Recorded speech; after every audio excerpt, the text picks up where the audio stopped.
This Daily Brew is brought to you by Inked Playmats, the official playmat vendor for Roguedeckbuilder.com. Order your own custom playmats today by visiting inkedplaymats.com, and be sure to check out our very own Rogue Deck Builder playmats. Hi there, it's Kevin with Roguedeckbuilder.com here with another Daily Brew. This one is going to be inspired by this deck by Isaac Newton here on Mtgo. This one is his UB Hidden Strings deck. I'm going to make a lot of changes to this deck. First of all, I'm going to go way more heavy on the black, but this is his list that he went 5 and 2 with, and it's a pretty sweet list. It's Hidden Strings with all of like Niv-Vegas Elemental, works with Painseer, works with Torment Hero, and works with Agent of Fates, and then Artisan Forms. But I'm not liking like the Niv-Vegas Elemental and Artisan Forms, as they are blue, more heavy on the blue. So I'm going to drop them and go to more of a black list, which I'll show you in a minute. But the whole idea of this deck is just to get a Hidden Strings hooked up to one of these either Inspired or the Heroic targets, and then just get crazy card advantage from that. So let's just bring up Mtgo here, and we can look at the list that I've got in front of you. So the biggest difference are I'm going to use Rakdos Cacklers. Yes, they don't quite work with Hidden Strings the way that it works with Niv-Vegas Elementals, but it makes us able to use no islands. We're just going to use all swamps, Water Graves, Temple of Deceits, and 1 Dimir Guildgate. And I'm thinking it'll be enough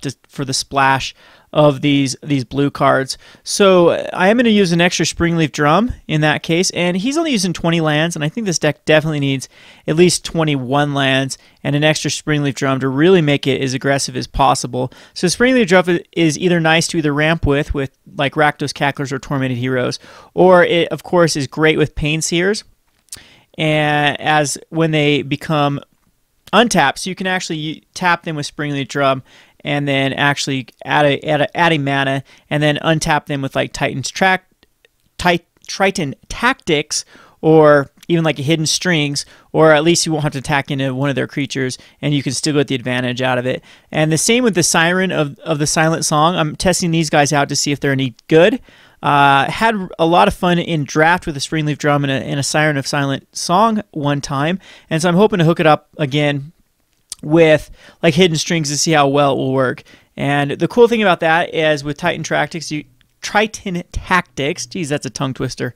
You can actually use it instant speed to make, if they're out of cards, to make them discard a card on their draw step. So and then I have a 2 of Duskmetal Seer. I just want to try it out, as this is an aggressive list and it fits nicely in here. So I'm going to run 2 Mogis Marauders and 2 Spiteful Returns. That's another big difference between the list, Isaac Newton's list and this list, as I think Mogis Marauder fits perfectly in this list. You can still go the 1, 2, 3 drop and be incredibly aggressive with Mogis Marauder.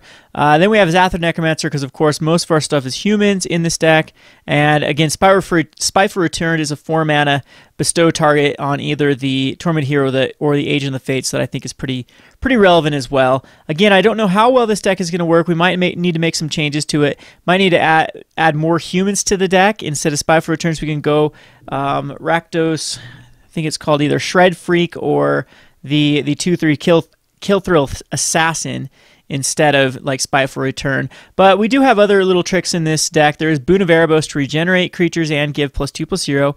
And what's cool about that is you can actually block and regenerate, and it will tap your Painseer or tap the Siren of Silent Song, and then you can get the value out of their inspired triggers as well.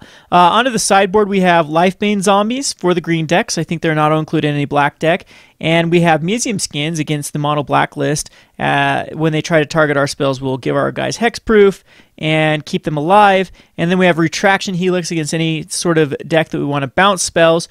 We have Bile-Blight and Dark Betrayal. Not much removal. I do want to have at least just a little bit of removal in here for the mono blue list and for mono black list. And a Gift of Orzhova to give us some lifelink against some creature-based decks, or decks that really aren't going to interact much with our own creatures.